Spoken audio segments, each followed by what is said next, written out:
Focus 20K DPI Optical Sensor. Auto-calibrates across mousemat and reduces cursor drift from liftoff and landing for industry-leading precision. Razer Optical Switches 70mm click durability. 3x faster than traditional mechanical switches. New Razer Optical Mouse Switches uses light beam-based actuation, registering button presses at the speed of light.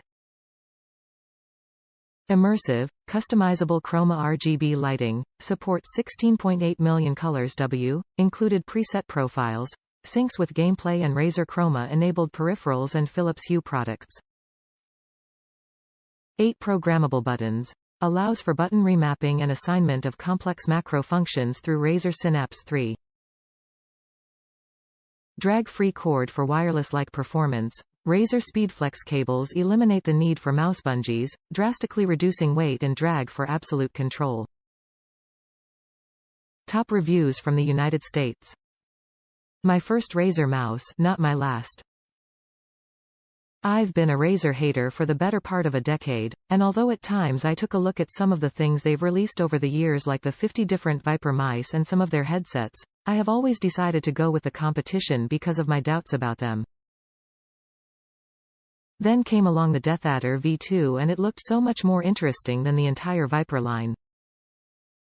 When I started looking for a mouse upgrade, I wanted to get something lighter, and the DAV2 was and is a heavyweight by today's standards.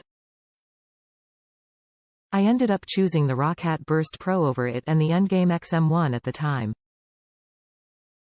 The Burst Pro has been outstanding, but the size for my hands has left something to be desired. I got a practically new DAV2 for super cheap, less than $25, to see what could have been, and I can see why the original DAW and its successors were so popular. The mouse feels almost perfect.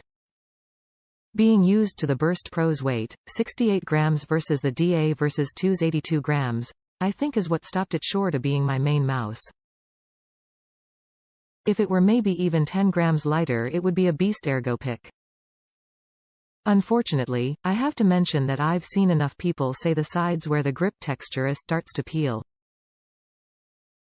I don't know how long it takes for it to start and for it to become unusable, but seems like Razer's build quality still isn't quite there yet. The DAV3 Pro is also apparently built quite cheaply. It felt fine to me for the month that I've used it, but who knows what it'll be like in a couple more months to a year.